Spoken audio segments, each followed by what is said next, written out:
Okay, I'm going to call our regular meeting here to order, and we'll start with the Pledge of Allegiance. I pledge allegiance to the flag of the United States of America and to the republic for which it stands, one nation, under God, indivisible, with liberty and justice for all. Yep. Hey, can I have roll call, please? That's Chair Irwin. Here. Vice Chair Mel. Here. Director Carhart. Here. Director Farrell. Here. Director Tamani is absent. Director O'Farrell is here. Thank you. Wonderful. Okay, excellent. All those is here. Wonderful. Before we move on to number 4, I just wanted to say a few words about something that happened, unfortunately, this past week. Earlier this week, there was a violent event in one of our parks involving gunfire that led to 2 deaths. By all accounts, it seems to be a targeted act of violence with at least 3 people involved, but we have no reason to believe that anyone, any staff, any park users or parks are at any additional risk. By all indications, truly a random event. Parks are a place filled with joy and happiness.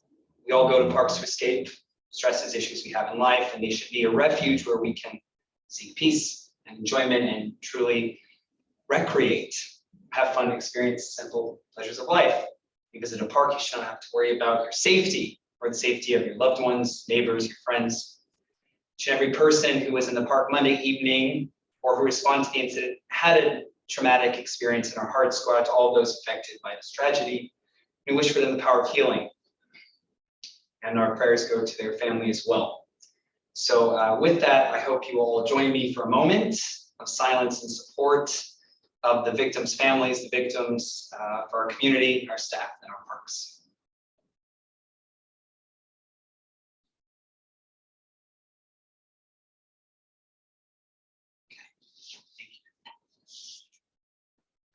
Very good. Okay, next move on to item 4, presentation, proclamation, recognition. Good evening. Well, good evening, directors. It's so nice to be here tonight. Thanks for having me. My name is Stephanie Stevens. I am the executive director for the California Park and Recreation Society. We're a statewide nonprofit for park and recreation professionals. Just under about 4,000 professionals around the state belong to our association. And I get the distinct honor of talking about this wonderful young woman standing next to me this evening. So, you know, yay, very exciting. So I've got a few words prepared that I'll just share with you, and then we'll talk about her. So few professions impact a community or touch as many lives as parks and recreation, just as you have just so eloquently said, Director Irwin. So the California Park and Recreation Society annual awards program, we celebrate outstanding examples of quality facility and park design, programming accomplishments, effective communications, community leadership, and professional successes that take place daily in our profession. We have 5 award categories highlighting the places, spaces, programs, stories, and special people that make our community special. I am very honored to be here this evening because I've had the ability to work with Katie for 8 years now, as long as I've been executive director in various volunteer capacities. And it's just so special to be here tonight and award her this award. Got little words that were sent in with her application for this Rising Professional Award. Katie Koss has provided outstanding service to CPRS in a number of different capacities. She served District 2 in the presidential series and as the admin section representative. Katie also has served as the CPRS conference volunteer coordinator, among other roles, and she's the best volunteer coordinator we've ever had. Don't tell other volunteer coordinators I said that, but she is the best. Katie's dedicated to CPRS and its members. She brings her passion and her energy for our profession. Every time I see her, that smile on her face, it's so lovely to work with her, as I'm sure you all get to experience every single day. She's always the first person to jump in to help. She's a tremendous resource, helps others learn, and wants everyone to succeed. So having said all of that, I just want to award her with the Award of Excellence Rising Professional for Region 1.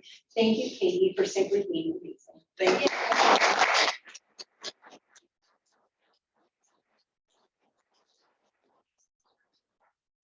I wanted to just share one last little story. Make sure and look at this award. Oh, sorry, did I take away from you? No. Take a look at this award if you have an opportunity to. This is a one-of-a-kind piece of artwork. It was made by a nonprofit down in the LA area called Piece by Piece. They invite folks who are experiencing homelessness and or low income. They invite those folks in, they teach them the art of doing this mosaic artwork, and then put them to work and help them start their own businesses. So one nonprofit, CPRS, helping another nonprofit, and doing the things that we all do in Parks and Recreation and helping really help other people thrive. So again, congratulations. And Thank you. for all your work. Thank you so much. It's my pleasure. Yeah. I just wanted to say really quick before we move on, first and foremost, thank you to the board of directors for supporting my volunteer roles with CPRS. It really is great to have an outlet to help push the profession forward and a resource for other professionals to have access to. More importantly, thank you, Mike, because it's important that your administrator supports your role as you are away from the office at times. Still putting the district first, but you're away from the office a lot. And then also I like to thank the staff, all of the staff, my staff specifically, but all the staff that support me while I am away doing the volunteer work for CPRS. So, and thank you to Danny from Mission Oaks and Adam Chow, our Region 1 representative from City of San Ramon, for nominating me for this award. So great, and I know Jennifer will like it. I'll show it to you at another time. Thank you very much. Thank you. Katie, it goes without saying, you know, on behalf of board of directors, we're just so grateful for everything you do for our district. We're so proud of you, and nobody more deserving could have received it. Thank you. I appreciate that. Excellent job. Thank you. And then just before I go to 5, I meant to say and thank our hosts this evening. We're so happy that we could be at the Fair Oaks Water District having our meeting tonight. Thank you to Tom Gray, the general manager of the Fair Oaks Water District, and the board of directors for allowing us to be here. We're very happy to be here. So thank you so much for allowing us. Thank you. You're welcome. Wonderful. Okay, next we move on to audience public comment on any non-agenda item. So if there is anyone online or in person who wishes to speak on something that's not on our agenda, you have 3 minutes to do so. Do we have anybody? I don't have any slips. I don't believe we have anybody in person. Ian, do we have anybody online? No, but if any of them would like to say something, just raise your hand so we can get you in the queue. Do you have a few seconds for that? If anybody online or in the chat, anybody wishes to speak?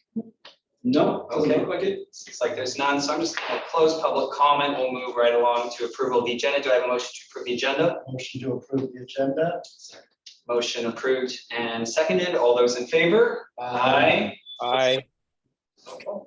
Very good. We'll move on to the consent calendar. Do I have a motion to approve the consent calendar? So moved. Moved and seconded. All those, any other questions? Nope. Okay, all those in favor? Aye. Wonderful. And then we'll move on to 8.1, the monthly Fair Oaks Youth Advisory Report. Do we have Rachel? Doesn't look like Rachel's on tonight.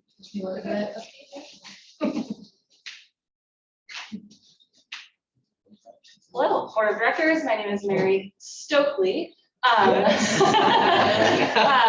First time I've introduced myself formally, so that's fun. I am the advisor of the Fair Oaks Youth Advisory Board. This past month, the board has volunteered at the Easter Extravaganza. They did a wonderful job leading the carnival games and helping out staff with the egg hunts, which were a huge success. We are currently wrapping up our 2021-2022 term, and our board members we're having our last meeting in May. We're going to be saying goodbye to Rachel, who has been our 2-term chair, and bringing in a new chair, and they will both be introduced next month. And that is about all I have in terms of updates. A lot of our meeting this past month was preparations for the Easter events. Great. Thank you. This would be a good time to say I was out there at the extravaganza. It was a wonderful event. You held back the rain for the day, and Yes. the attendance was great. Everybody seemed to be having a great time. Good job. Excellent. Okay, 8.2, discussion possible action regarding approval of arts entertainment manager position and job description. Board, thank you. This is the result of Measure J passing in 2018. It is the position, the new position that will give us the programming and the operational guidance that we will need for this new program. Measure J and the projects primarily that will be overseen will be the amphitheater, the clubhouse, Village Plaza Park, and then also the overall community, and I'll talk about that in a minute. But it is a extensive amount of programming that we will be looking into. At your board meeting on April 20, 2020, you approved a revised master plan for Village Plaza Park. That master plan initially was approved in 2012. In that revised master plan, it included the amphitheater renovations and what will happen there, and the Village Plaza Park and clubhouse renovations. So that revised master plan now incorporates all the revisions and the renovations that we will be doing in the new park. At your April 2021 board meeting, it's funny that most of these things are happening in April. I was just kind of chuckling as I was looking through these things. They're about a year apart each one. You approved an operational plan for the amphitheater, the clubhouse, and Village Plaza Park that AMS had put together. That big component of that change was that we went from a facility planner and landlord to an active programmer and partner for those facilities, which means that we don't just lease the facility out, we partner with folks as they provide services and we will be providing services. So a substantial change in the operation of the amphitheater, and then that will then coincide with the clubhouse and the parks as well. AMS estimated that it would take us 3 years to ramp that program up, to get it going, until it's actually successful or even up to the standards that AMS had proposed that we get to. That's a long time. That's 5 years from this date, if we went off that proposal. As staff, we are proposing to create a new position, a manager position. That's the same position as our park manager and our administrative services manager, with the same pay scale and the same level of responsibility. Doing it this way, it allows us to actually ramp this project up earlier. I'll discuss that here in a minute. We anticipate opening up this position both internally and externally, so it will allow internal staff to apply as well. It will not eliminate any positions that we currently have. So if an internal candidate does get that position, we will go back out and rehire for that position that that switch would be in. So this is not any kind of elimination of positions, it is an additional position. We would propose that this position would start sometime after July 1st, the new budget year, and we would start advertising in May. The duties for this new position would include budgeting, and that would be revenue and expenditures. So a brand new area budget for our district, just like the parks is an area budget, administrative is an area budget, and recreation is an area budget. The arts and entertainment would be an area budget. It would be responsible for programming, district-wide programming, and it would also include rentals of the facilities. That piece is still kind of being ferreted out, how that will look, and the new manager will help us determine how that will look. It's an extensive type of rental operations based on the AMS report and what we believe can happen with the new facilities. So that's a key element in there. The operations of these facilities and parks, the maintenance of these facilities, and the partnership development that we will have to create for the new operations that we will be having. The promotions for these type of programs and activities, and then, of course, the staffing. We estimated the loaded pay for this position, it would be $91,000. That's with the benefits and everything. All right, and that would be if they come in at the higher level of the pay scale. So we're just going off the high level of that. We received some funds, some COVID relief funds, $219,459 from the Community Special Districts or California Special Districts Association. That money is unrestricted. We are proposing to use those funds to bridge us up to operations, to full operations. That will lessen the impact to the park district on our budget and allows us to move forward without negatively impacting our budget. The hope being that this position will have an operational financial plan that will make sense for the district and fit within our resources and the new resources being created. The Parks and Entertainment Manager would not only be doing programs and activities within the park and the amphitheater and the clubhouse, but area-wide. For an example, if they were doing a jewelry making class, that class may occur at some other site. And so it'll be outside of that, not just in the parks, but all over in our district. And that is what I have. We're asking for approval to for you to approve this position. And it was recommended by the Management Personnel Committee at their March 28th meeting. I can answer any questions. Yeah, we'll go down the board. Director Carr, question for staff. Yeah, my first question on the duty statements, there are a lot of arts grants out there, and I was wondering, I didn't see that that was under responsibilities, but I would suggest you might consider that. It's a good point. Yes, and it should be as well. As a team, the management team, and this new person would be on the management team. We have aggressively gone after grants, as you were aware of. A lot of times we're doing it as a team approach. But yes, I believe we could probably modify all of the job descriptions to add that to it. And I think that's an additional duty that we probably should add. And this one in particular, This that one would be good to alert people that that's expected of them. Right. Thank you. Yeah, my only question is just that we're looking at possibly hiring somebody 14 months before we come to completion on the new facilities. And obviously there'll be some overlap between that time if they're, doing some of the duties that some of our staff are doing now. So I was just wondering what the thought process behind that was. Yeah, good point. Good question. What this staff person will do, not only will they be establishing all of the operational pieces that they have to have and developing the plan for us to go forward, but they will also be doing programs and activities in the interim period before we open. As I mentioned, they'll be doing area programming district-wide.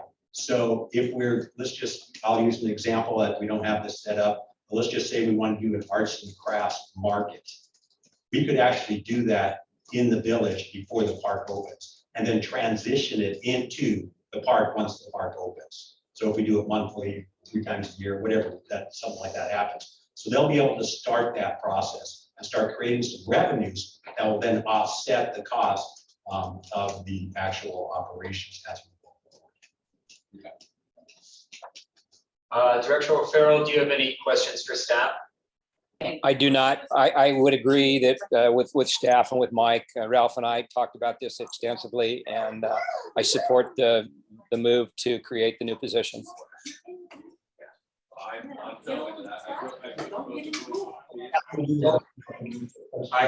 My questions are long. No, I was just wondering, will there be some shuffling of staff within the district, and what's your contemplation of how much new staff would have to be added under this division?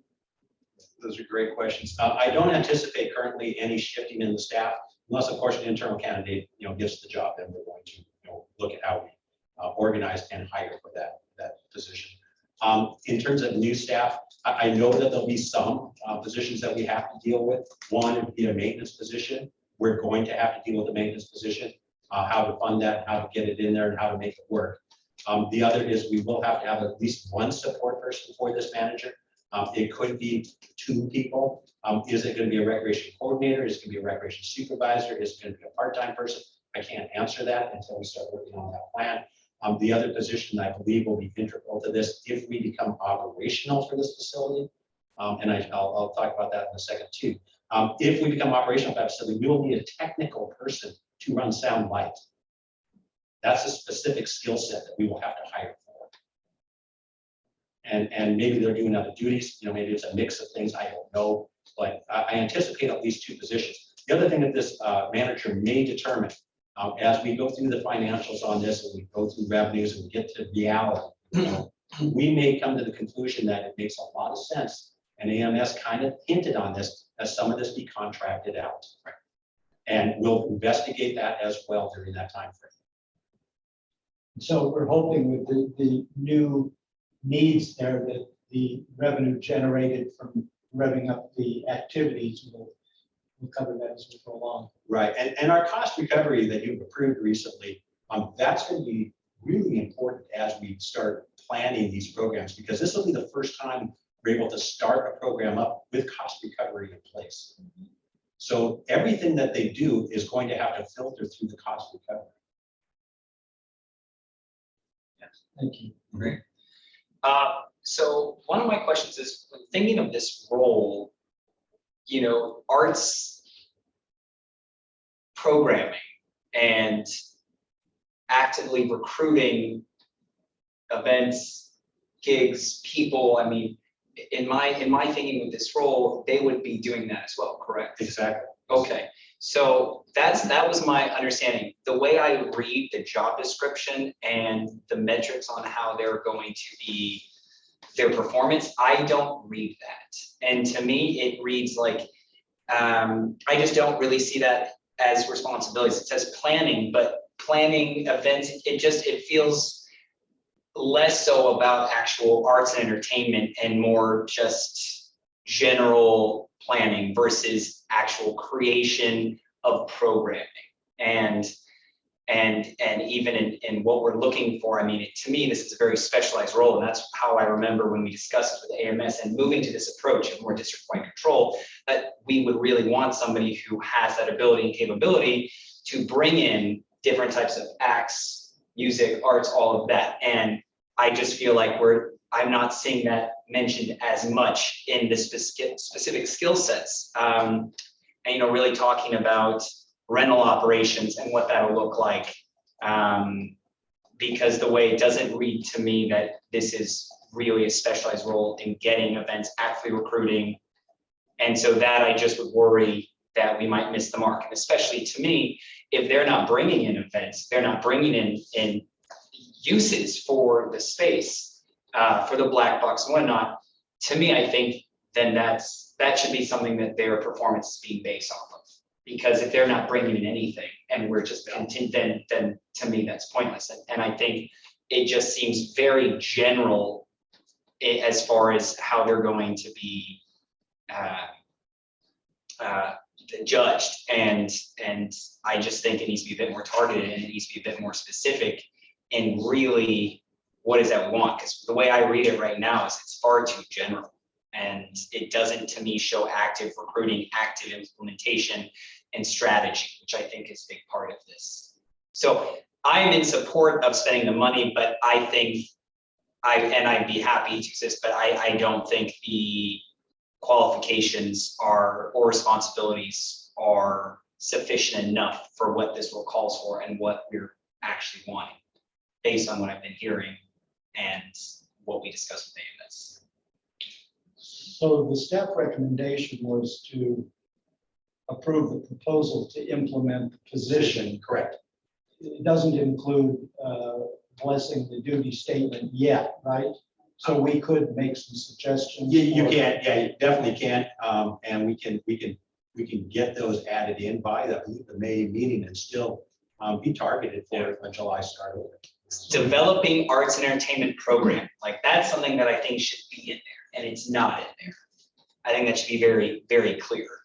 And one of the metrics as far as their measure performance should be the amount of events that they're booking. I mean, that's a huge That should be a huge Percentage of capacity. percentage of capacity. Yeah, Yeah. percentage of capacity, something like that, that Revenue. they're not running 40%, like, Yeah. put some sort of mark on there, this is what the expectation is Yeah. year one, this is what the expectation is year two. So, Yeah. you know, Would that be more of a work plan, or would you want to see that in the job description? I want to see that job description. They should know what they're gonna be measured on. I mean, we're measuring them on a lot of other things that I wouldn't necessarily say need to be here, you know? well, I just think it can weed some people out in the interview process too, like what their depth of knowledge is as far as knowing the, you know, the formula and the different acts and the different coordinators to be able to book a facility like this. And I mean, it'd be just a good way to vet people, I think, through the interview process. So these are things that should be added to measures of performance right up front. Correct. Recruitment of arts and entertainment Yep. programs. Yep. We have probably something on cost recovery, but they're going to be judged on whether this thing is Are you growing and booking? paying for Are you itself. creating partnerships? You know, I mean, these are things, Yes. well, I don't see partnerships as essential duties and responsibilities. So anyway, I think that's just something, those were some things I noticed. The other thing is, I don't think the deadline to find somebody this specialized, I think it's way too soon. I think putting it up, it's April 20th, this one to go up until at least the beginning part of May. And I at least want to see the job description again. And I mean, I don't think that's enough time to get somebody, especially in this environment for hiring of labor, to find somebody that quickly. I do not want us in such a specific and important role, really trying to push that sooner than it is. I think a deadline of May 27th is too soon. Yeah, we can adjust those. There's no issues with that. And adjusting those time frames, we can go in as late as September.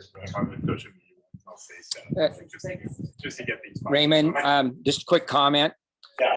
I don't disagree with what you're saying. I think there's a simple fix, and that is to incorporate some of your thoughts into the job description. Bring it back next month, bring it back in 60 days, and let's give it another chance.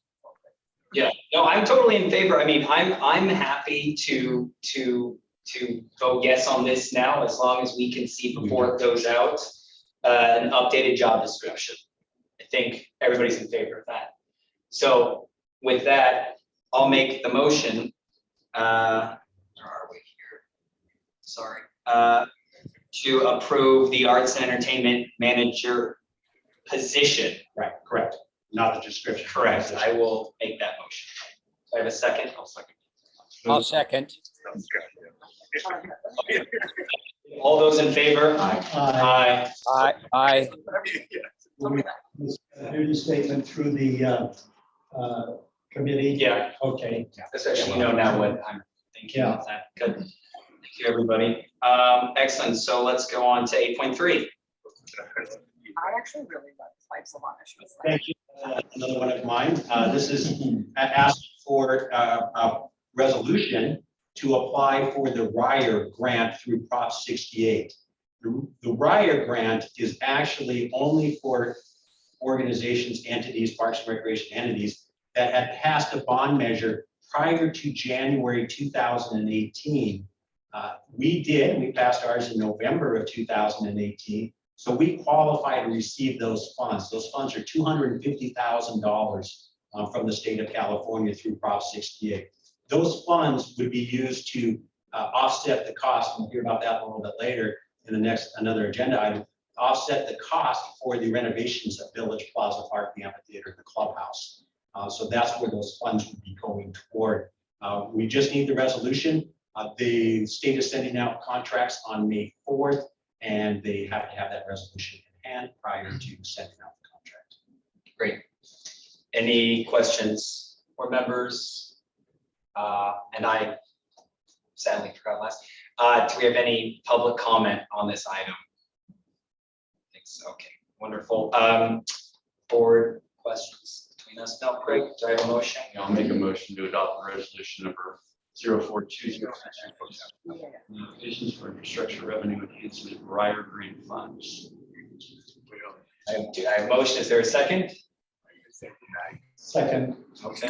I'll second. Seconded, all those in favor?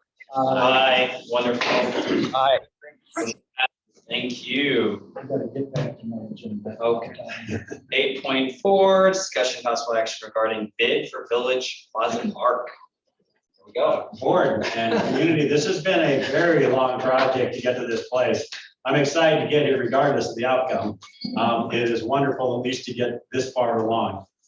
This bid is then again the result of our Measure J ballot measure that passed 68.9% approval rate of the voters in November 2018. Voters approved this general obligation bond. One of the components was the renovation of Village Plaza Park, the amphitheater, and community clubhouse. Once that was passed, we started doing community outreach, extensive community outreach. And as I had mentioned earlier, in April of 2020, you approved the revised master plan for Village Plaza Park, which then allowed us to go to construction documents for this project. We started doing all of the construction documents and getting all the permits, the reviews, and all of those things during COVID.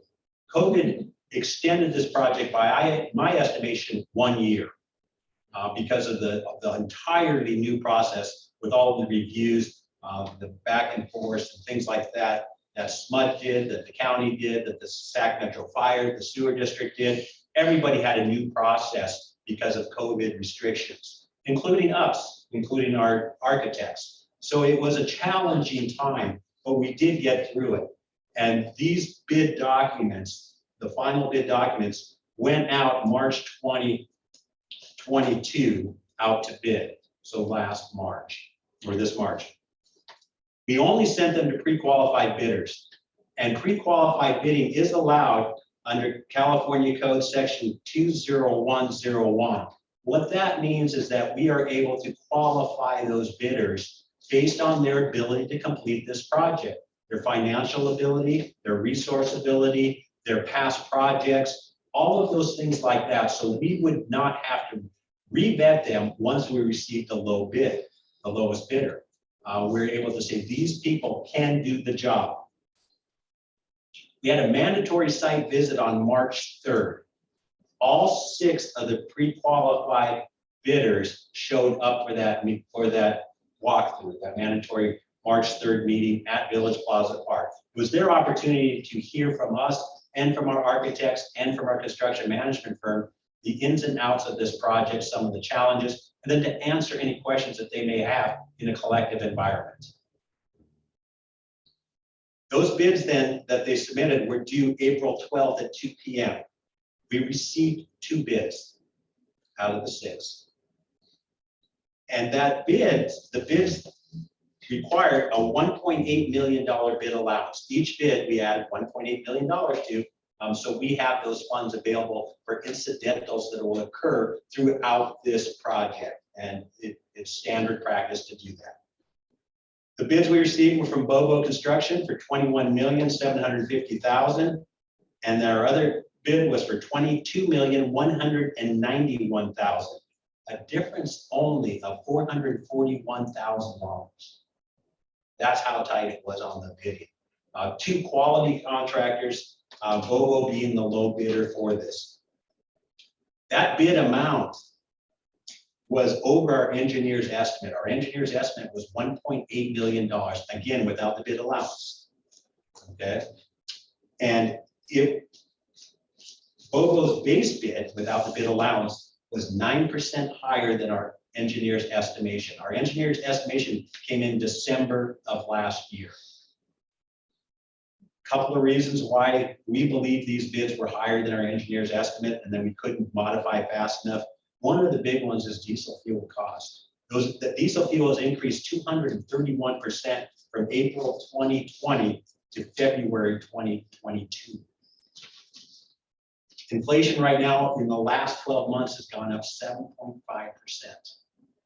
So we looked at these things and the increase in costs associated. If we wait and go back out to bid, I believe, and all of the folks we're working with believe that the costs will go higher if we go out to bid again. So even though we only received 2 bids, the bids seem reasonable, they're vetted, and we believe that they will not, the bidding climate will not improve anytime in the foreseeable future. To fund this is the hard part, and it took a lot of work on our part. We're going to propose that we take no more than $20 million out of the Measure J funds for this project. That we will take $556,966 out of our impact fees. Impact fees are restricted funds that the board has to approve for park development and improvement. Obviously, this project fits that criteria. We also will receive, and you just passed the resolution, $250,000 for the RIRE grant program that we will apply to this program. And then we have $50,000 currently committed from SMUD in the state of California to offset the cost of the electrical vehicle charging stations that we are required to put in for this project. That total of additional grants, not the impact fees, is $800. Oh, I'm sorry, I missed one of them. We received $560,929 from Congressman Barrett through the U.S. House Appropriations for ADA access to the front of the clubhouse, outside the clubhouse to the door. So we received $560,000 to offset that cost. So for total grants to date, we have received $860,929 that we can apply to this project. So we need approximately, we need 1.7 million, 1.75 million to meet the amount that we need for this. We have it with the impact fees. Today, I was told that we will hopefully sign an agreement here. I'll be bringing it to the board with the county for $150,000 in cost share for the paving of the road around Village Plaza Park. So already we're moving ahead with grants to another $150,000. With that $150,000, which I almost feel like it's in hand, because we will be paving the road and hopefully the county will go on a cost share. They've already indicated they will. We have $1 million in additional funds that we have created for this project outside of district funds and outside of Measure J. The more grants and opportunities we can receive like that, if we only take up to 20 million for Measure J, we can reduce the amount of money that we take out of Measure J and apply it to other projects later down the road. So we have in our bond account, and Ian, do you have this? You can put it up there, and I'll pass this out to you. I'll go on the screen, pass it out. Just in terms of budget, where we're at with the bond, this is something you have to know before we continue to go forward. We have 2 issuances out. One issuance for the bond was $9.4 million. Another was $9 million. We have our third issuance, which has not been issued, and that will be $8.5 million.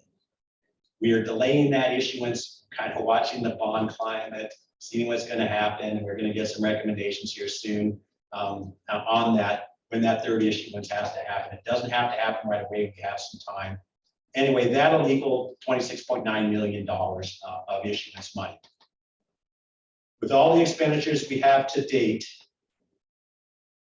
and with the $20 million, well, all of that we have to date, we have $22.9 million left. That's with the third issuance coming out.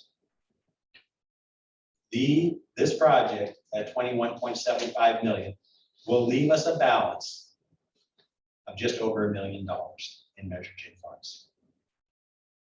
We still have a couple of big projects for you. Phoenix Park, the parking, which I believe is the board priority.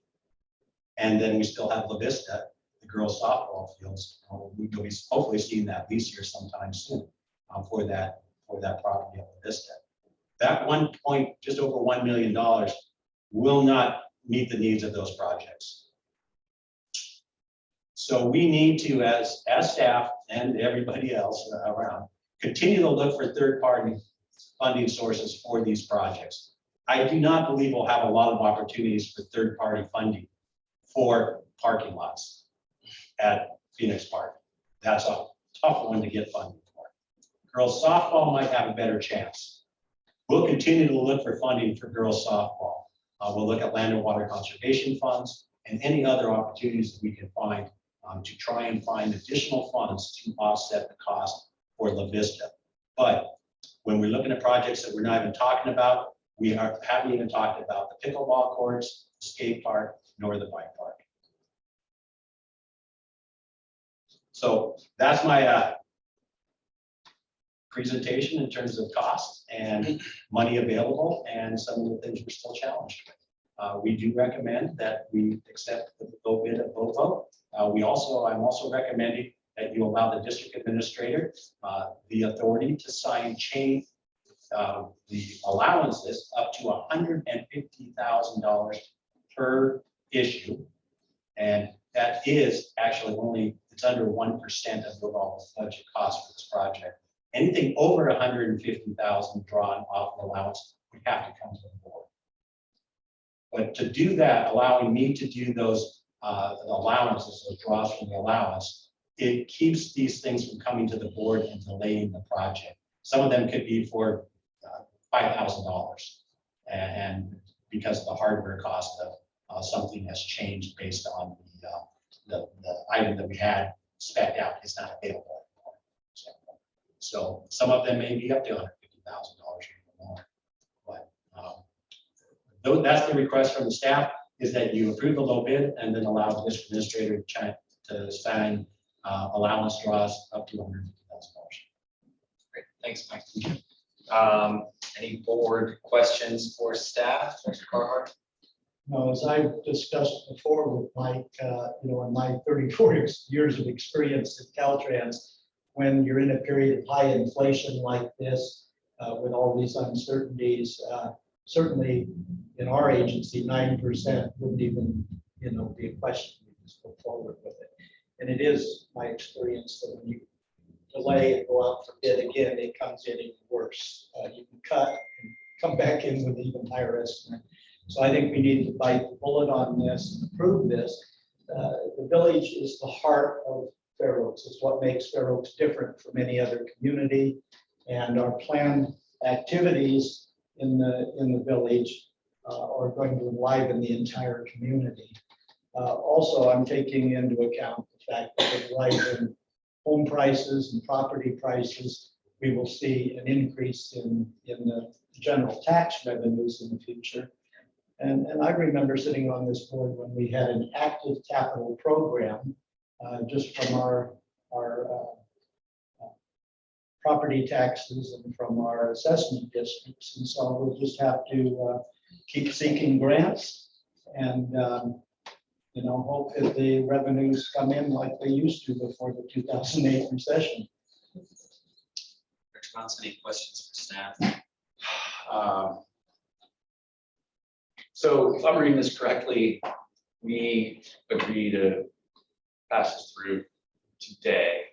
They receive notice tomorrow and they start construction on the 22nd, which is Friday. Friday, the fences would go up.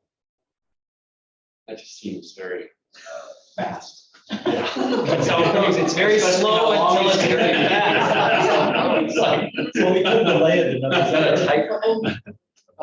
Roll. No,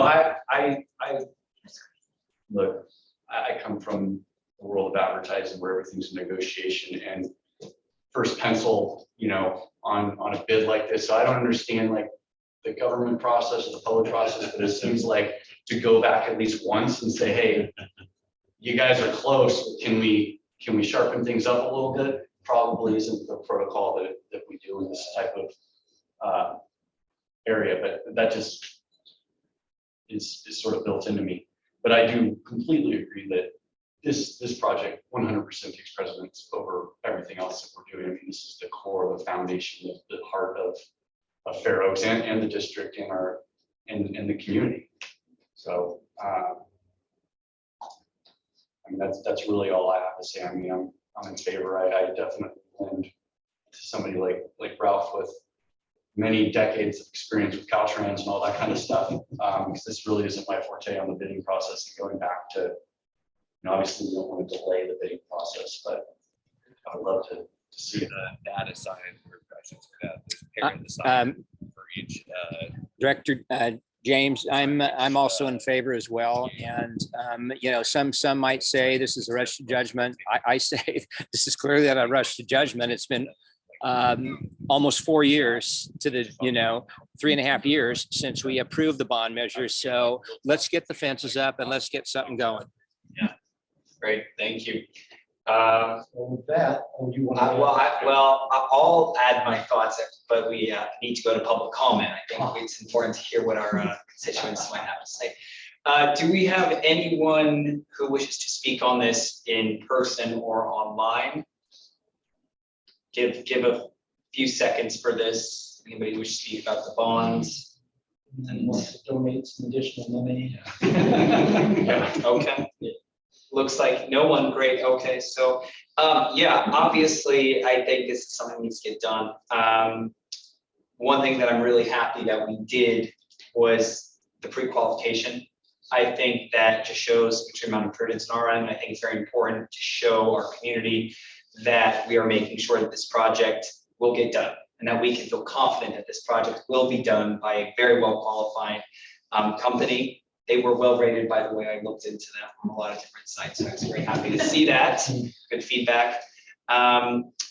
It's hard just to see how much of our budget of the bond it's going to be. I mean, pretty much all of it. I am happy that there's $1.8 million allowance though built into that. So I think that's important to know. In that 22.9 million, we have 1.8 million allowance. My question though for staff was, Mike, how you decided to come up with $150,000. It felt, when I looked at it, I thought, what would be the largest amount that I would feel comfortable approving based on the amount of money that this project has, and I wanted to keep it below 1%. That was it. Okay, so that was it. So it was almost a randomness than anything else. Okay. And the key thing is it allows him to move rapidly. If something comes up during the contract, he doesn't have to come back to the board meeting. And you'll hear, you'll often hear that in our updates that if we're signing a kind of an interesting change order, not just a different set of screws or something for it. You'll hear about some of those interesting ones that may come up. And Director Carr, do you find that percentage, that number is? It's hard to tell. Under 1% sounds reasonable to me. Okay. Yes. Does that sound reasonable to you? I had that question go through my head too, but after listening, I mean, I think that that's probably prudent. You know, delaying the process for a month before it gets to the board to do something that's, you know, a certain amount doesn't really make a lot of sense. So I do like the fact that there's a penalty clause in there too, that Yes.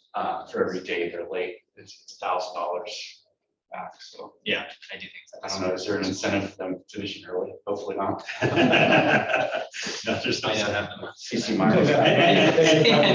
And just CC Myers CC did Myers, it. yeah. The liquidated damage of $1,000 a day. There is a clause in the agreement to cover something like if COVID were to happen. That's not going to be penalized. So they will not be penalized if something shuts us down, that they have no control or we have no control. And then I think I had, let's see. Oh, and the change orders though, that is part of the allowance, correct? Or, okay. No, excuse me, no, it's not. Change orders are different. So you'll see some of these change orders, but a substantial change order, for example, the scope, if you decided to, let's just say you want to pave the district parking lot while they're paving the road, that's a change. Right. Okay, for a brand new piece of thing coming in on this project. So what are we, can you give me an example of an allowance? An allowance would be, these sprinklers that we had spec'd out are no longer available. The replacement equal to our $5 each higher. Okay. And it ends up being $50,000. I just wanted to make sure. Yeah, that's what I thought. Okay, wonderful. All very good. So, any further discussion? Okay, great. Well, is there a motion? We'll jump into this, unless John wants to, jump into this and. I'd love to, Ralph. Thank you. I'd like to make the motion to approve the, the full funding amount for the for the project, and including the ability for the district administrator to approve any not a change order, whatever you're calling it, Mike, up to $150,000. The only thing, if I could, is to include a not to exceed $20 million in Measure J. Included. That motion is to award bid number BP 21-103 to Bobo Construction, Elk Road, California, $21,750,000. Renovation Village Park. I'll second that. Moved and seconded. All those in favor? Aye. Aye. Motion approves. Let's get to work. Congratulations.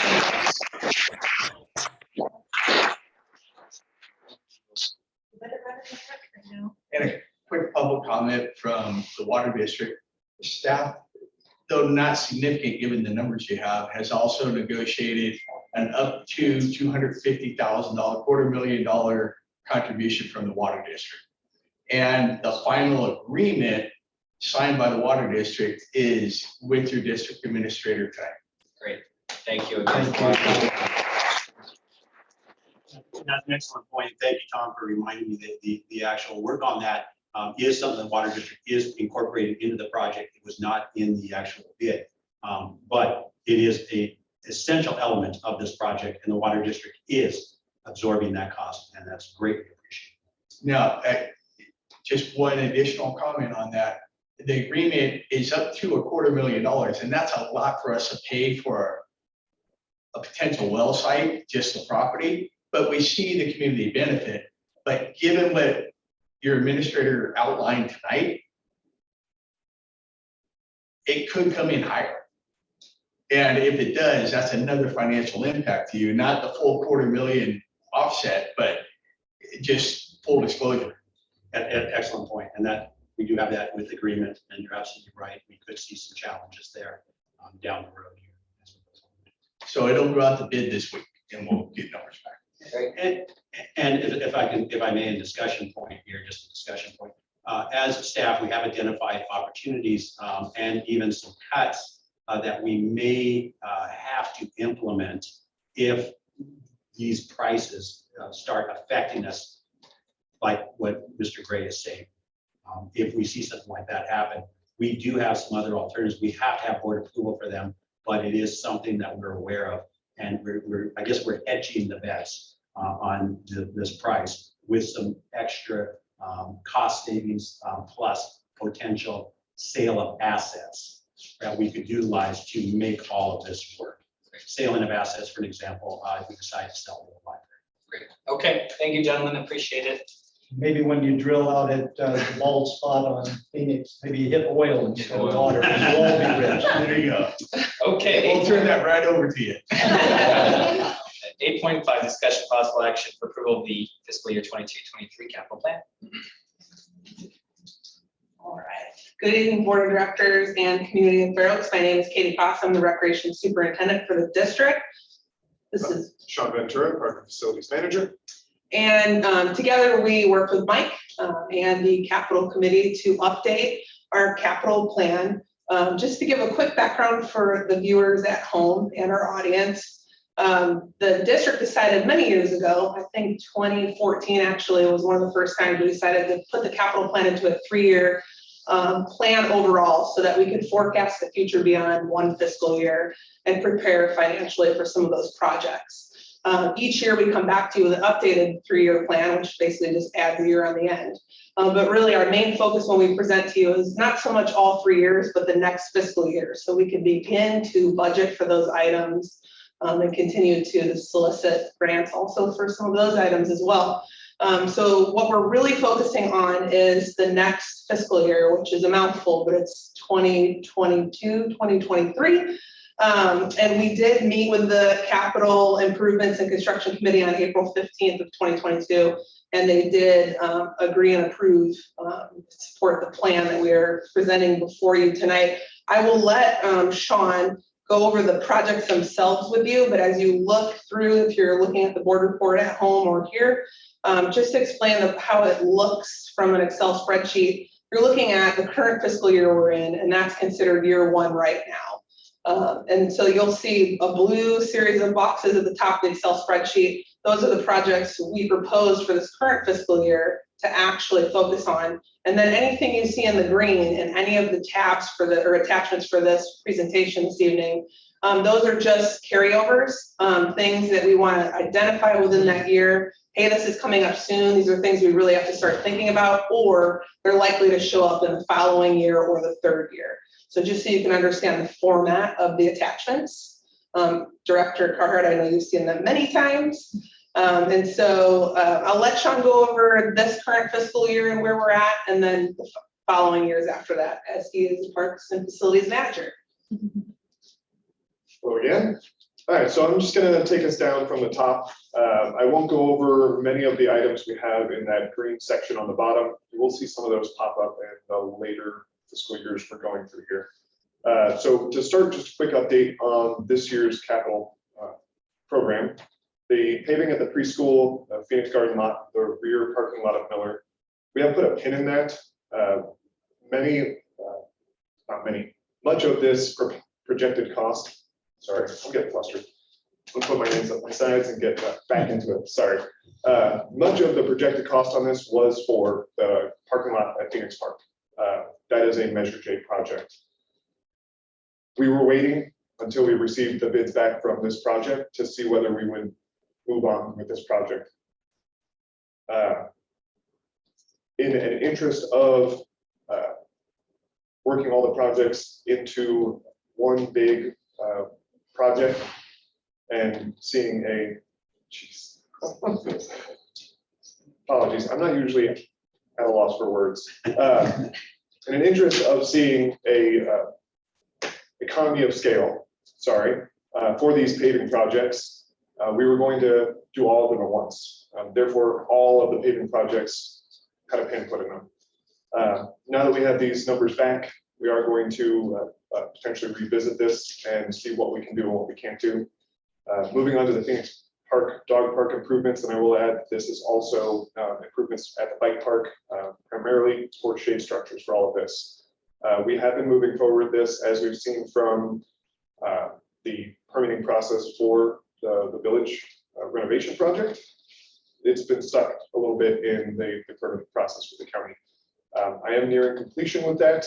We are hopeful that we'll be able to get this done. I'm highly hopeful that we'll be able to get this done before the end of the fiscal year.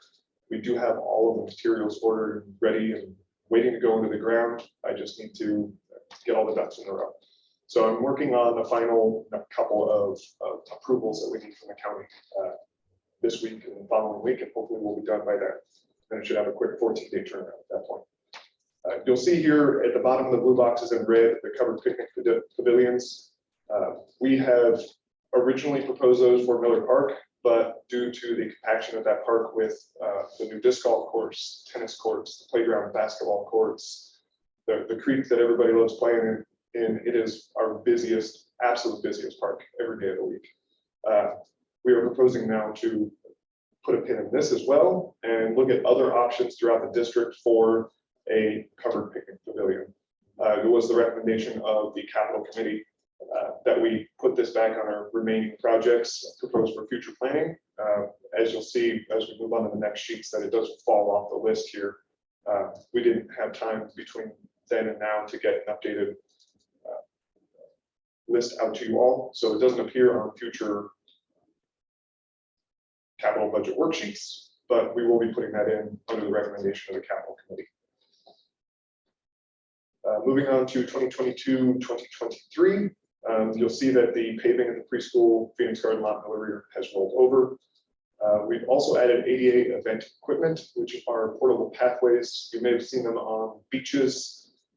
They're like little jigsaw puzzle pieces that you can put down and they form a pathway that will allow us to hold events that are more accessible to the entirety of our public. Right now, we are starting out at a projected cost for this fiscal year of $15,000. That should get us about 300 feet We'd like to have this rolling for the next 2 fiscal years, a similar amount each year to increase the amount we have moving forward. That way we can get every member of the public to every facet of our upcoming events.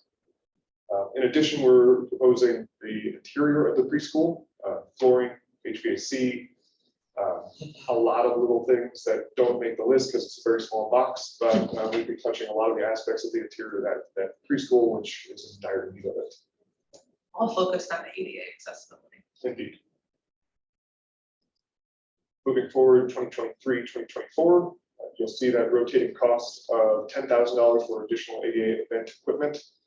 And then a new item on here that's listed as Fair Oaks Park picnic table / garbage can replacements.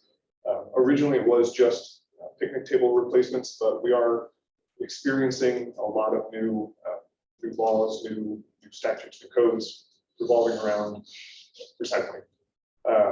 These are getting more and more strict every single year. And in order to match that need, because we won't be able to get by on exemptions for very long, we're proposing that over time, we start working in a plan where we have one type of trash receptacle that accommodates plain waste, recyclables, organics, and we have that available in every one of our parks looking exactly the same. So we have a really matched vision everywhere. Good place for us to start will be in the village with this project coming up. We'll be able to pick up a look and then move it with this capital plan to the rest of the parks. In that, we're also going to attempt to continue to work our picnic table replacements, if that's a cost that has to happen every few years or so. And that is the end of the list. Again, we are going to be adding the picnic pavilion back into this green section in one of these years. That's not reflected here, but it will be soon. It's in the green section, it's just not up in the blue, so I added it in after recommendations from the committee. Should be in there. My apologies. That's a small, I scanned it. it's not red either. Any questions? Yeah, I had a question. I asked Mike before, but the paving project that's shown in the 2021-22 year, and then it's shown again in the 22-23. That means we did not do it in this year. We're not going to do it before July 1st this year. That's why it shows up in the second box. Correct. That one was the one that, because it had a large portion of it as a Measure J project, we paused that the process to see how much of our Measure J funding would be left. Now, did you say that also includes, that includes the Phoenix Garden? Yeah, the Phoenix Garden lot is the Measure J portion of it, Yeah. because it's part of the overall design we have for that park. I just want to share with you what I told Mike before. We have that big dirt spot that we're going to put the ball fields on out there. You know, we do have a serious parking problem out there. And I was suggesting to Mike that rather than spend money to pave the gravel lot next to the garden, that we grade and gravel that bald spot out there for additional parking. Now, apparently it had some soil stability problems because it was filled in with soil from the Hazel project, unsuitable for the ball fields, but it could be well the answer dealing with the parking shortage out there. So just to throw that in. And you did say on the second project, the shelters for the dog park. You said there were shelters for something else? Yes, there are 4 14 by 14 shade structures going into the dog park, and there is a 20 by 40 foot, I believe, shade structure going in at the bike park. It's essentially one cantilever shade structure that has 2 awnings on it. That's why it's so big. It's covered, we cover the picnic area we have out there. That's a pretty big one, and that's kind of a pavilion in itself, right? To a degree, it's depending on the time of day.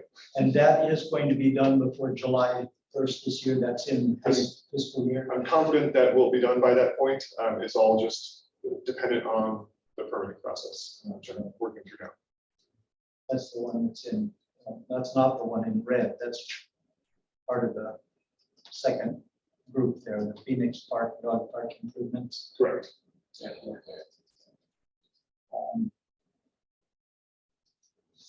May have more questions, but I'll turn it over to others. Well, I sit on this committee and we went through everything back on the 15th. And my only thing is, things probably changed a little bit now that we have a bid in for, village development. So I think there's going to need to be some more analyzing to all these plans going forward. If I could, just as a quick reminder, which we also reminded the construction committee, when we decide to move forward with any of the projects in the next fiscal year, we still come back to the board with a proposal on those projects. So the approval of the capital plan doesn't mean that we can move forward as a staff and start spending money on any of these projects. We still come back, we as a practice, we come back to the board. The idea, though, is that you're now going to be dedicating more time, energy, potential resources into vetting, if you will, or feasibility, viability, right? Yeah. Sure. Okay, Director O'Farrell, do you have any questions for staff regarding this? No, I don't. Thank you. Yeah, I think my only thought is, I mean, 1.9 million is obviously, that's not gonna work. Do we have any thoughts on how much of Measure J was going to go towards the paving? For Pat Phoenix?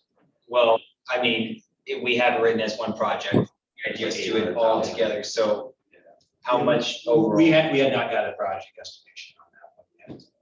For that, we had a high estimation for a very landscaped parking lot over at Phoenix. That was the best practice. So we have preschool, Phoenix, garden lot, and Miller Reed. So we don't know, though, how much of that 1.9 for that area would be for Measure J. Okay, because I guess my concern is I don't know how much time should really be spent looking into that if we're thinking that a large amount is going to be coming from Measure J, because frankly, we're not going to have that. So in my opinion, based on what we're seeing.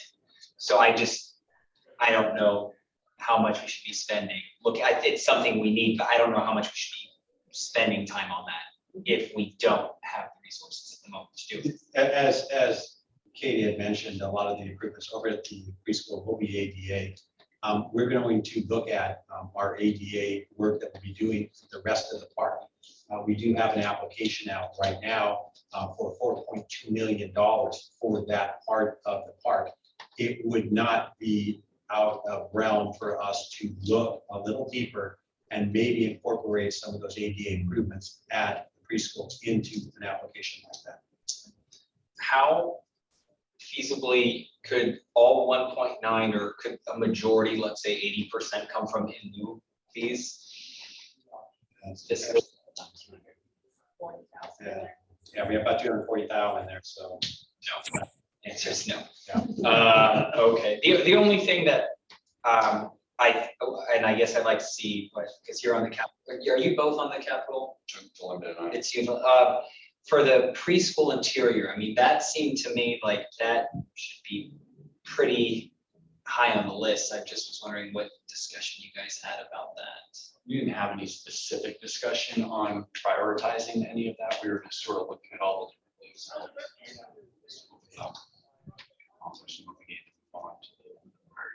But I would agree. I think, yeah, that definitely is a priority. It's one of our most used assets. Exactly. And serves the community. So Internally at staff too, we discussed coming back when we look at the paving and the interior as one project, grouping them potentially together, but I know we have a cost savings if we do all Okay. paving at once. So that's that, right, which one is more of a cost savings, but the difficult part is if you make the interior ADA accessible, but the exterior does not follow along with it at the same time, it kind of defeats the purpose of our goal there. So that's kind of one of those things where one became before the other. Originally, we were just looking at paving at Phoenix, and then that grew to, well, we should also look at the preschool. The Miller back parking lot is directly also connected to another project, which Director Mounds brought up in our meeting, which is to extend the life of the resurfacing. It may be smarter, or at least something to consider, to attach that paving to when we actually decide to budget for the resurfacing, which we're very close to needing to do within a 3 to 5 year window here. Because if we don't pave that back lot, the dust and gravel is what breaks down that surface faster. Yeah, so I guess my just only suggestion is just really looking at funding away from Measure J.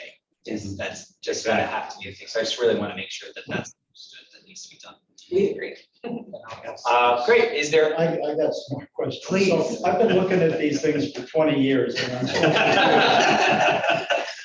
your amounts in the yellow, okay, the dollar amounts in the yellow, did that represent anticipated bond money? How much do we actually have in each of these fiscal years capital program? Because these are big numbers. So in terms of what we have left in our accounts, in terms of in lieu impact or reserves, Well, let's what do we take have to the pull from? 2022 or 22-23 year. Mhm. The total of projects there is 2,391,605. Mhm. Is that money we have available in the No. capital program? Then if we don't have that money, did it come from, was it anticipated to come from bond money? No, it's not. In a capital plan like this, when you're projecting out, you're still trying to identify funding sources for that. And it could be a variety of different sources, whether it be impact fees, if it's possible to use those, whether it be lieu fees, whether it be reserves, whether it be a grant or anything like that. But as mentioned earlier, this plan drives our workload. So this is a wish list. Exactly. And the dollar amounts are money that isn't there yet, but we hope to obtain by hook or crook, but it doesn't come from the bond. It does not, it may. well, could. Well, it could, yeah, it could. And but again, all board Come out of approved. that. Yeah, all board approved, of course. Yeah. Yeah. Now, going back to the current year, I have that, that's the 21-22, that total 2,216,605. How much of that will we actually spend on capital in this fiscal year that ends July 1st? You will only spend the money on the dog park / bike park, shade structure improvements. That'll be the only project. We will not have done any paving. We will not have purchased any covered picnic areas. Which is how much in total? It's estimated 100,000. Yeah, budgeted for 100,000. Right now, we're sitting at about, I believe, 84. Okay, so that'll be the total capital spent from that. Okay. And as we work on those projects, like the dog park, the shade structures, that money is in hand. You know, we work to get that money in hand. So it's there, ready to go with the project. We haven't approved that yet, have we? You have. Oh, we Yes, did. you have. You have. So we're going to finish that up in this fiscal year. Then we come to next fiscal year. Our wish list is to do some sort of paving project, to do the ADA project, and to do the preschool interior next year. That's our wish list for this coming year. Next year, it's basically based on, I would say, an internal needs assessment on what we think is most important moving forward. But like I said, we wouldn't come back to proposal unless we had a plan for how to fund that. Okay, so if we do, as I suggest, with the Phoenix parking and do graveling, that 1,900,000 could come down significantly, probably come down by at least 90,000. Or at least. And you could opt to take 500,000. one of the projects out of that. You could opt to just do two. You could opt to say, let's wait for Miller Park and let's attach that on with the resource. And you have the ability to change up anything. All this is a wish list. Yeah, We could end up doing none of these and we could do 4 more other projects that the board identifies mid-year as being more important. So there you have that flexibility in there. We would just have to come to you with a proposal based on real numbers, because these are just estimates based on the cost of those products at the time. And as you know, that changes quite a bit. as Mike said, this is just a planning tool to look ahead and look at what we'd like to do and what we might be able to do. As far as grants, I'm thinking that what we do with the preschool, ADA and preschool, I've been looking at the various state grants and things. There's all kinds of grants out there. So that's a top one to try to seek some money for. The other is the trash can replacement. I know when I was doing rest areas, I think it was Integrated Waste Management provided free trash cans for separation of waste. And I was not quite sure when you were making your presentation, when we replace the trash cans, are we doing that for aesthetic reasons, or are we going to have individual cans for recycling and just waste? Yeah, good question. That would primarily be to separate waste streams, but we'd also be doing it to get some nice looking trash cans. So aesthetic minorly, but primarily because we'll have to start separating waste streams to conform to requirements of the state. And we will have to separate them at the site. I had heard before, years ago, I asked what we did about recycling in the clubhouse, and I heard that our waste management people recycled it off-site. I don't know if that's the case, but we will have to do it on site. That is the plan, yes.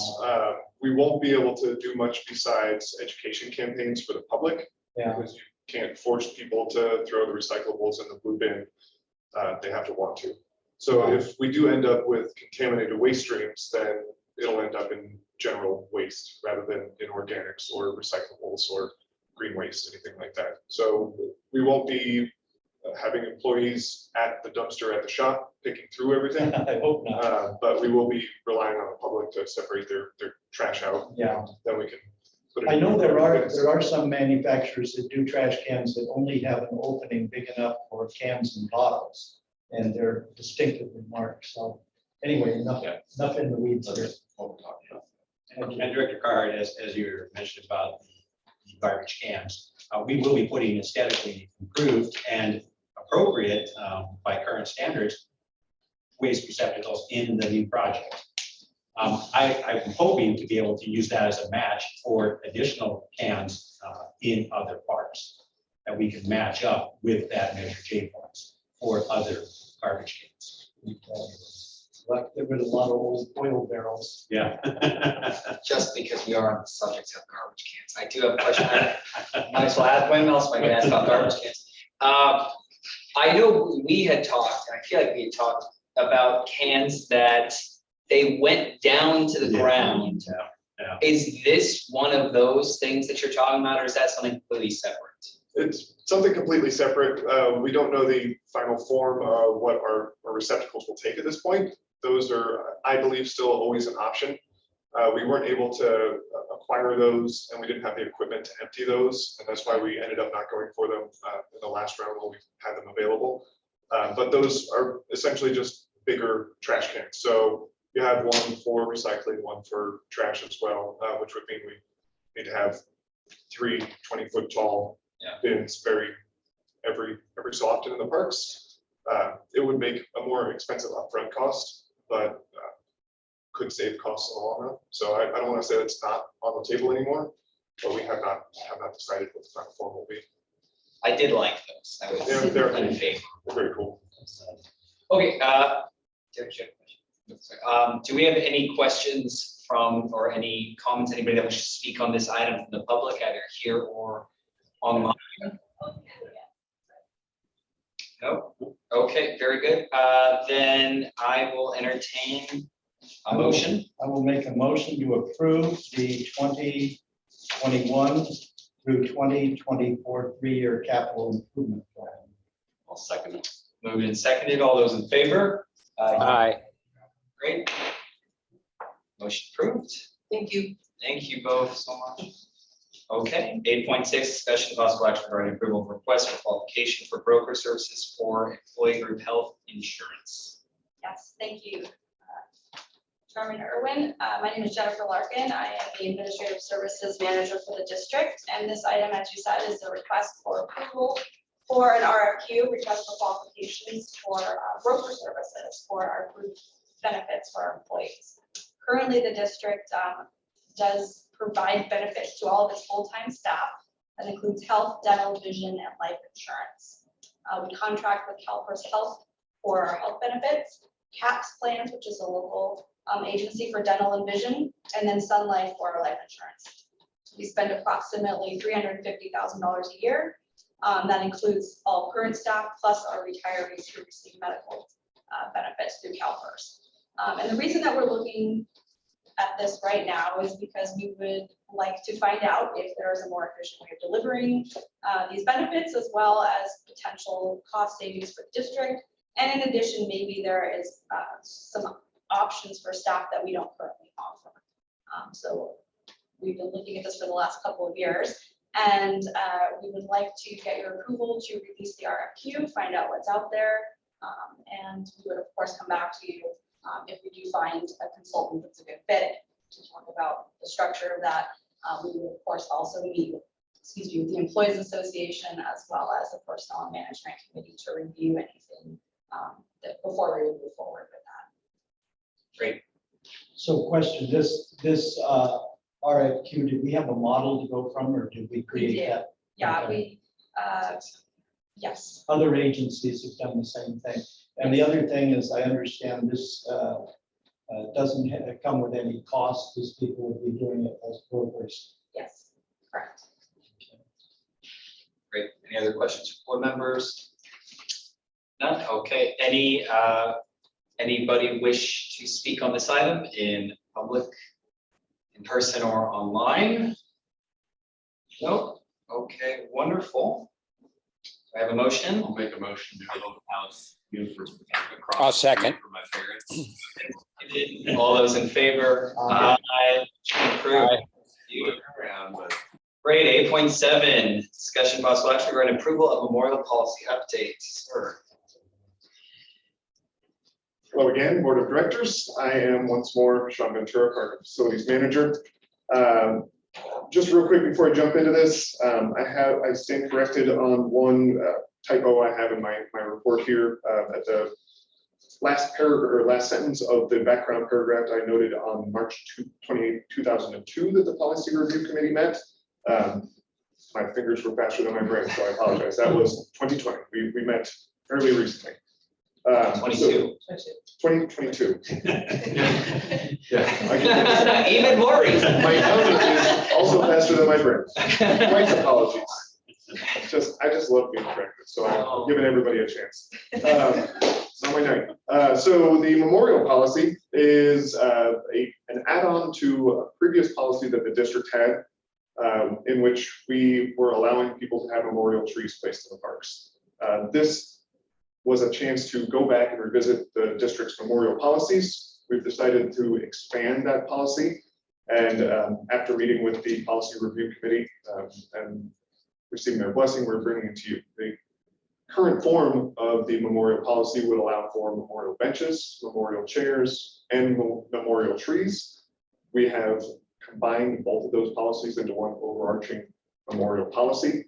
The policy itself outlines the rights and responsibilities of both the district and potential donors. It outlines most of the process of gaining memorial benches or chairs or trees, and it will outline a sunset period for some of these items as well. The full policy, of course, is available in your packet to read, I believe. And our recommendation is to accept this policy and put it in our policy. Any questions for me? Our committee has reviewed this, and I for one have recommended bringing it forward to the board. I do have one question, and that is, we have a couple of distinct memorials out there. The Veterans Memorial Amphitheater is one.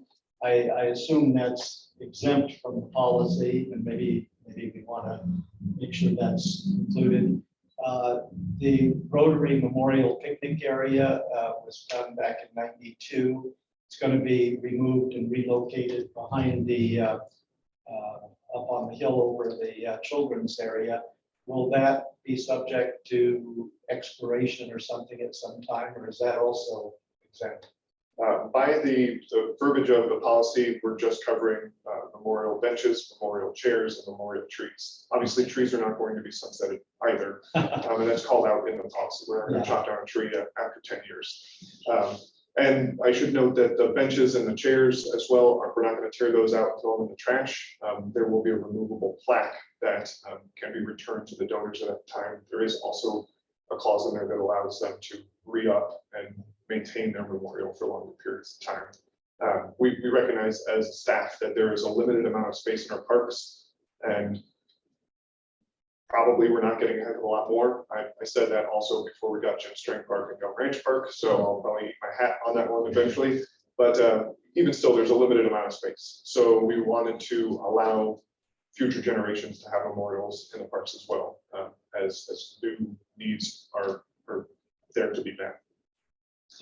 And I believe in the policy, it does give the authority to the board for additional items like that, specifically around the naming rights and sponsorships, or those types of things like the Veteran Memorial Amphitheater and the Rotary Arbor. So. Well, thank you for taking on this task. We did need to clarify this. This gives you something to go by. We used to have a catalog years ago, a catalog of things that people could donate. Has that expired or is that rescinded or? Those were done extensively around the country. I want to believe it was around the early 90s, and I could be wrong with that. I know we did one in my old job. And the same thing happened to ours as it's happened here.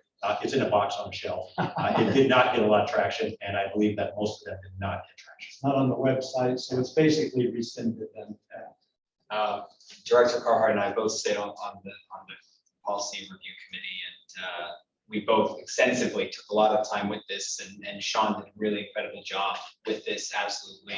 And one thing that I really liked that it wasn't there before, if I recall, not, from before, not this reiteration, but the installment and sunset period, I think is really important, really good. So we're not just having something there forever and ever, and then trying to find a person to give it back to. We have no idea who, how, whether, when. So I'm really happy with this. I think your question about certain things being able to have exceptions, it is written there really nice broadly. I think it's really broad basis for us to be able to do changes as needed. So I'm very happy with it. Does anybody from the public wish to speak on this item? Online or in person? Got a random thought, just sitting here and listening to the cash flow issues with the Park District. You might want to consider putting a provision at the end for big ticket items. For example, the new bike park, if put a number of 100,000, 250,000, that could be the Rachel Lang Gray Memorial Bike Park if I want to write a check big enough. And or one of the softball fields, or right. And we do have discretion for that. That's something that we've actually discussed. Yes, and at some point, we'll be bringing forward a naming policy for the board, which would include things like the bike park, that you want to name that bike park headliner name, like the Golden One Center. With just like they do the major facilities, Exactly. it's a 50 years. If you want to re-up, here's another 100 grand. Exactly.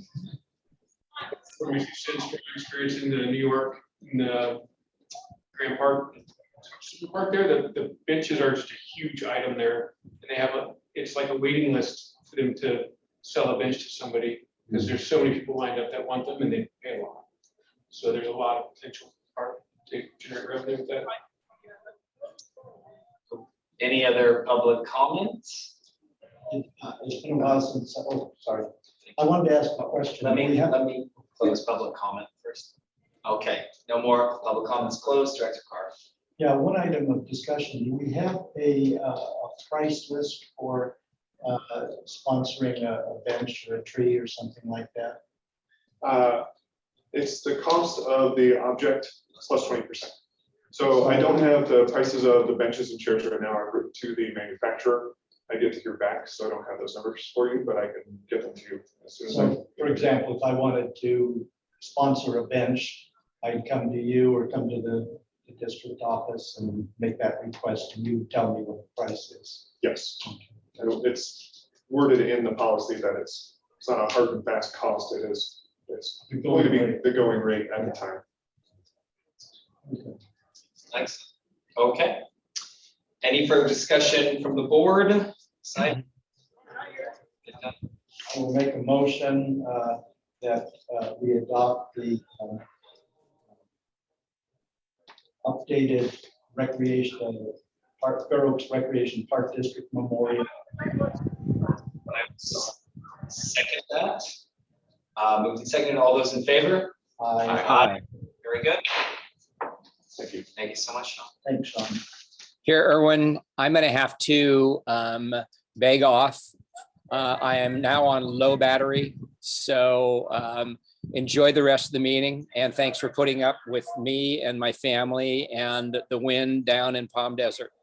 No worries. Enjoy. Thanks, Some Director sun. Farrell. Have a good evening. Thank you. That's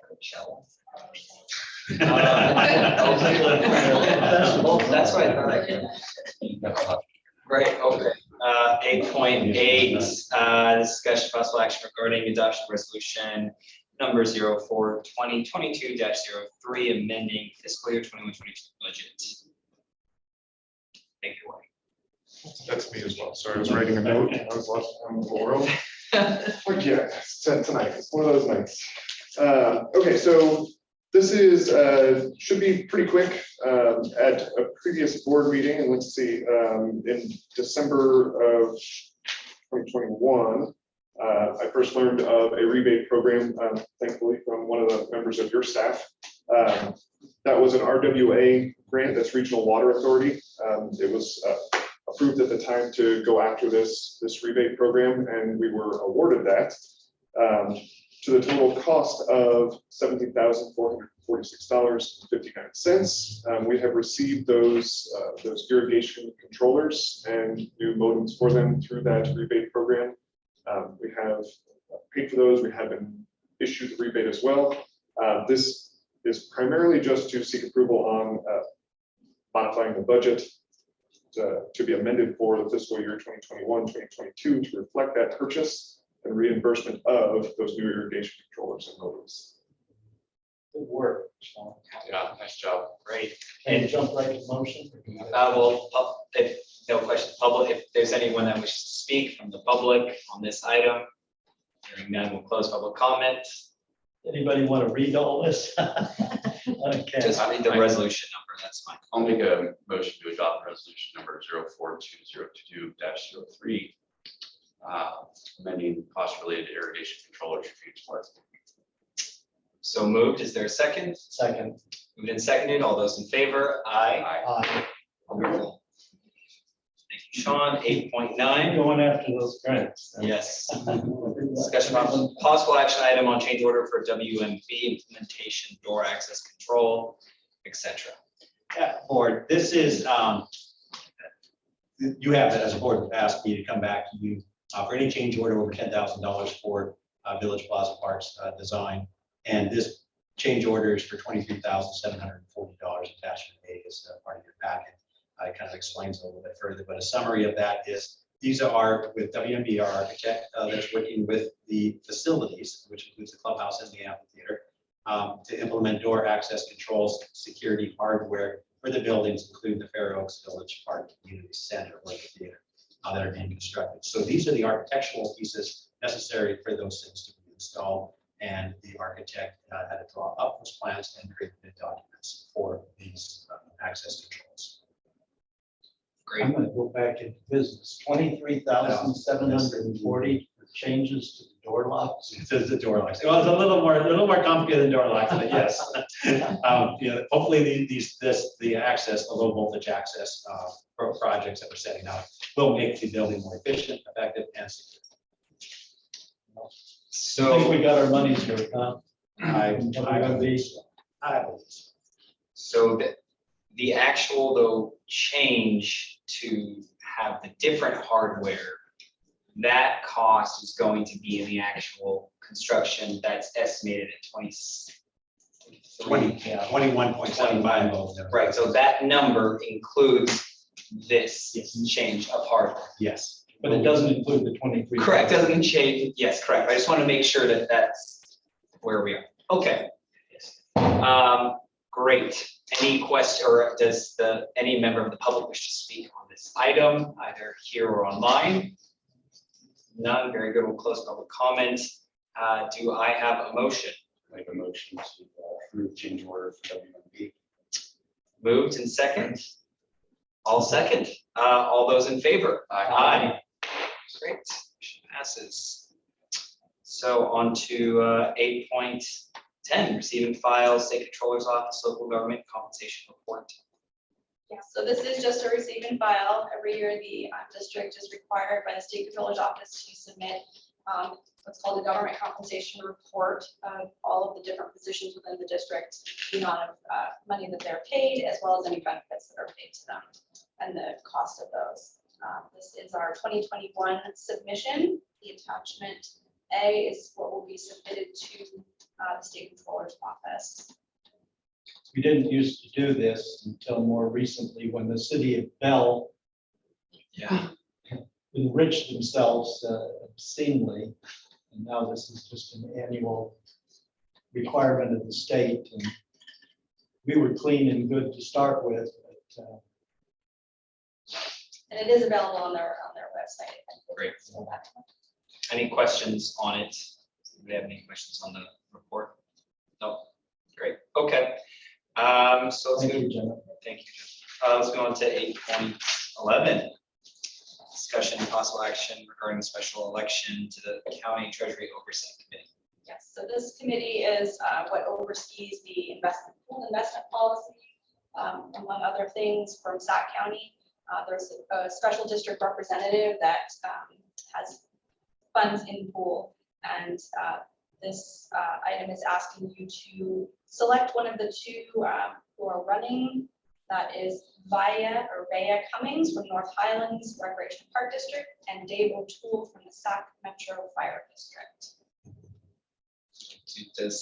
Do either of you know either of these people? No, I know you're gonna say the fire. Having read their qualification statements, you know, as much as I hate to let the fire win district again, go, right? this guy seems to have the better resume.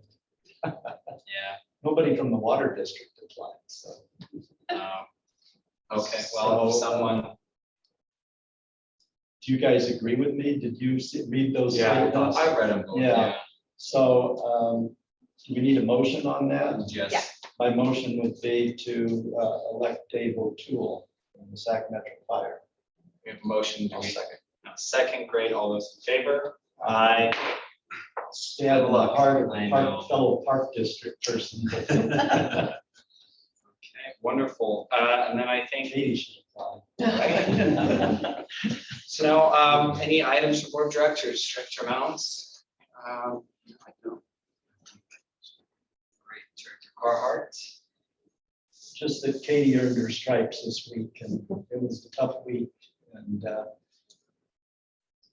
far as I can tell, we did our best, and Mike too, to address the thing. John was out there till about midnight too, Yes. closing up shop, so.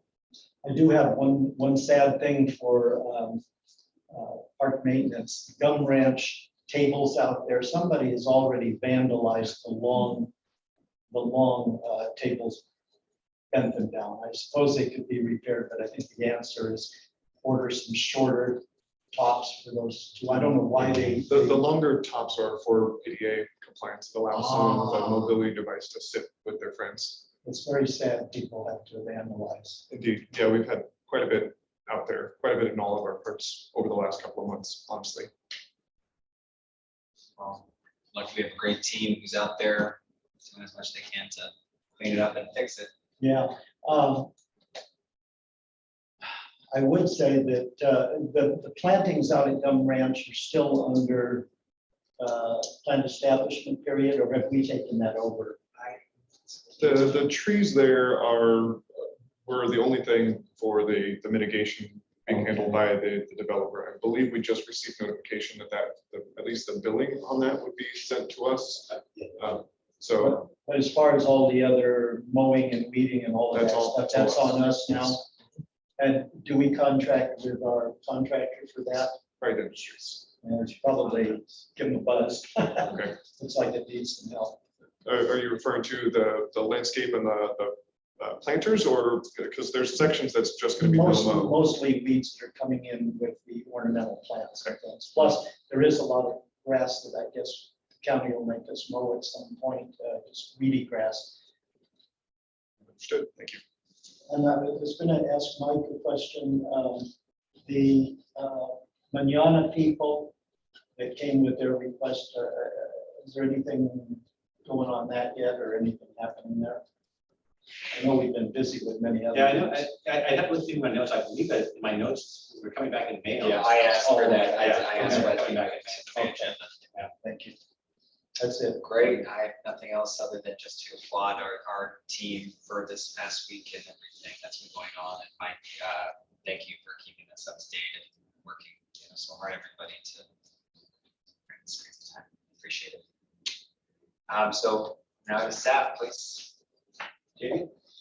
Just have one, because it's such good news. And we really just found out very recently that we are going to have access to Northridge Elementary for our summer camp program, which is really great. It allows us to expand back to our numbers, have more space that's air conditioned on those hot 101-degree days. The McMillan Center's served us well over the years, but we've outgrown that facility for summer camp. So we're very thankful to the San Juan Unified School District for moving forward under our joint use agreement to allow us to use that space during the summer. So we're looking forward to that. They only approve the first month at a time, and then the rest of the months will open up next month. So we'll have approval for the whole summer. There would be no reason for them to change their mind after that. So we're very excited to transition to the space, and we're working very hard. And by we, I mean Chelsea and Mary, very hard to recruit staff, which is a challenge. And we are working hard at that every day. So we're very excited to get into a San Juan Unified School District. I know Mike and I both have aspirations to continue to grow that partnership with classes and programs as well. So Does that due to our capacity? was that due to our capacity? Yeah, it was due to our capacity. I think also we have just outgrown that facility. We've definitely. Does it allow us to get? Oh, yes, more? it will allow us to increase our capacity. The trick is we finally got into a facility that will allow us to increase our capacity. We can't hire staff. So it's kind of funny or ironic, I guess, how that works out. But we are looking at resumes every day. And as soon as we find a quality candidate, we get them in pretty quickly. So we'll move forward with training here shortly and hopefully have a full summer. But we will grow our numbers probably gradually as we recruit staff. So we have access to the new multi-purpose room there. Is that what you negotiated? Mm-hmm. Yeah, the only thing we won't have access to, I mean, we won't have access to all the classrooms either, but we won't have access to some of their sports fields that they're currently working on rehabbing. So there's still playground that we have access to and some other grassy space, but it's not technically a flat surface. But we don't really play like full-on sports with the kids during the summer. Honestly, they love dodgeball. That's really all they want to play. So this is an agreement to multi-use anything they have there. Right, we're still working through some of the details with them because they haven't had an organization run a summer camp out of that facility. If they have, it hasn't been a really long time. So in terms of details, like can we get on-site storage and what does that look like? What's the access look like? We've got a list of questions. So I was going to ask, what about the John Cole School, all of those empty classrooms and gym there? Is that something we? At La Vista, we did actually start with La Vista and ask for approval to go there because we thought it made sense to continue to advance that relationship towards potentially indoor space after we acquire the outside. And so it just made sense to try and get in there. Unfortunately, they run a program there with a specific demographic of students over the summer that they don't allow anyone else on campus due to safety Northridge one reasons. is better. Their multi-purpose room is new and nice. Definitely. So we're thankful for the space. And Leggett is an absolute no. They're doing projects there and they're full. So thank you. Just a quick note that made me think, since Director Manny's not here, I feel like I have to ask, update on La Vista. Yes, I'm happy to give You'll that. probably do that. Yeah, and I'll give it real quick while we're talking about it. But La Vista agreement is, our attorney has reviewed their attorney's edits. Great. We're at this point in agreement on the overall agreement with attorneys, and obviously boards have to still approve it. And then the use agreement had to be redone. We have a current joint use agreement with the school district, but it does not apply to La Vista, so we had to redo a joint use agreement. That first draft was done by our attorney and sent over to their attorneys. We are now waiting for that. Anticipating that to be approved without any real modifications other than maybe some a little bit of attorney work. Nothing in terms of the actual terms should cause us any conflicts. If I could make one more statement, I just wanted to say that Easter extravaganza was actually such a great success.